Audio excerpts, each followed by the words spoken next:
Avez-vous déjà entendu parler du mystère du masque de fer? Personne ne sait qui il est, ni d'où il vient, ni pourquoi il est là. Êtes-vous prêt à jouer les Sherlock Holmes? C'est parti. Nous avons à l'heure actuelle plusieurs indices à notre connaissance, mais rien ne semble tenir debout. Une bien sombre affaire. On raconte que pendant cette période, à Versailles, ce Versailles tout étincelant, rayonnant, le lieu de tous les débauches possibles, berceau des vices et des rivalités constantes, mais aussi des arts et des ballets, et là où apparaît le soleil, le roi soleil, Louis XIVe du nom. Ah, 1687. Une gazette publie une annonce bien mystérieuse et quelque peu déconcertante à propos d'un transfert d'un certain homme dont on ne connaît pas encore le nom, mais qu'il ne faut pas non plus chercher à savoir, parce que si quelqu'un prononce son nom ou qui cherche à le savoir, il est tué direct. Sympa. Donc on le mène vers une prison d'État sur l'île de Sainte-Marguerite, dans le sud de la France, près de Cannes. Et ce qui est d'autant plus bizarre, c'est que dans le registre des écrous des prisons, on ne mentionne pas son nom. 1698, il y a du changement. Il est écrit qu'il est transféré à la Bastille, et oui, rien que ça. Mais si ce prisonnier est si particulier, c'est parce qu'il porte un masque. Alors s'il y a toute une légende dessus, et qu'à cette époque-là, les rumeurs fusent, 5 ans plus tard, on atteste de sa mort et les funérailles se font dans un strict minimum. Alors peut-être que ça ne devait pas être un personnage si important que ça, ou alors on voulait le cacher. Bref, toujours aussi mystérieux tout ça. Mais qu'est-ce qu'on essaye de cacher, bon sang, bonsoir? Surtout, qui est-ce qu'on essaye de cacher? Et surtout, pourquoi le cacher aussi? Bref, ça reste l'inconnu le plus connu du royaume de France. Et on le surnomme même le prisonnier dont le nom ne se dit pas. À croire que ça peut être Voldemort, hein, qui sait. Donc on a émis toutes les hypothèses possibles et inimaginables. Ça a fait l'objet de beaucoup de légendes. Et au fur et à mesure, cette légende n'a fait que s'amplifier et s'amplifier, qui a donné un tel mythe, et peut-être pour rien d'ailleurs. Alors comment on le décrit? Apparemment, il serait un homme à la peau un peu foncée et aux cheveux noirs crêpés. Alors la première légende que je peux vous donner à l'heure actuelle est probablement celui du masque en lui-même.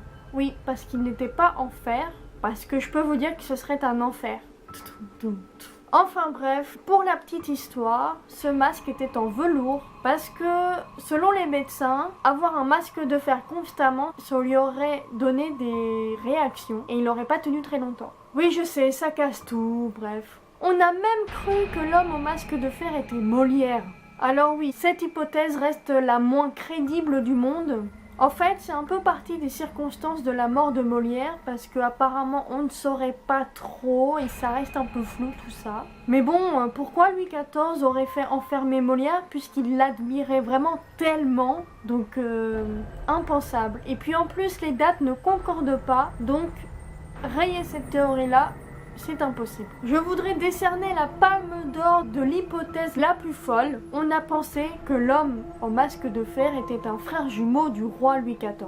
Alors cette théorie aurait fait un scandale. Alors on ne sait pas trop d'où ça sort, enfin si peut-être, surtout du fruit de l'imagination d'Alexandre Dumas, celui qui a écrit Les Trois Mousquetaires.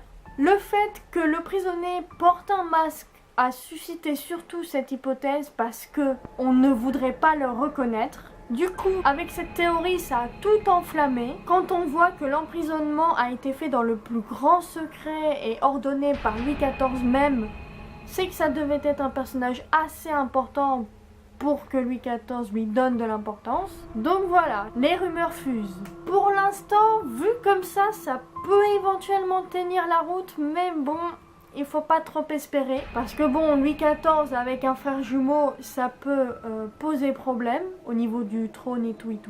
Donc bon, voilà.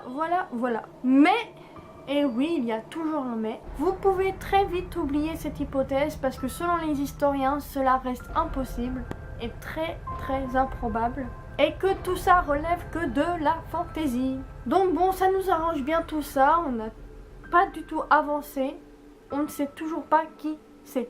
Et pour vous dire que ça a créé beaucoup de bruit, on a même dit que Louis XIV était un fils illégitime et qu'il aurait eu un frère aîné parce qu'apparemment Anne d'Autriche avait beaucoup d'amants.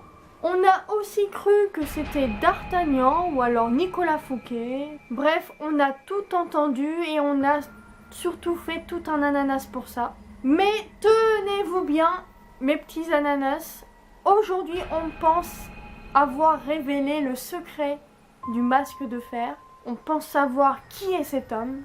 Roulement de tambour. Et c'est l'historien Jean-Christophe Petit-Fils qui s'approche le plus de la vérité. Apparemment, ce fameux était un simple valet. Et oui, on ne s'attendait pas à ça. Apparemment, il serait détenteur d'un secret d'État. Il pense que Monsieur de Saint-Mars, c'est celui qui l'a gardé et accompagné tout le long pendant 34 ans, qu'il aurait embelli tout ce mythe pour sa propre réputation. Parce que bon, être un geôlier d'un valet, bon, c'est pas... voilà. Alors ce Eustache a été arrêté en 1669 et enfermé à Pignerol en Italie. Et ce valet n'était pas un simple valet en réalité, parce qu'apparemment, comme je vous le disais juste avant, il était détenteur d'un secret d'État et aurait lu une correspondance entre Louis XIV lui-même et le roi d'Angleterre, Charles II d'Angleterre. Alors ce qu'il faut savoir, c'est que ce Charles II d'Angleterre était en guerre avec la Hollande et que la religion d'État en Angleterre, c'était l'anglicisme, donc depuis Henri VIII.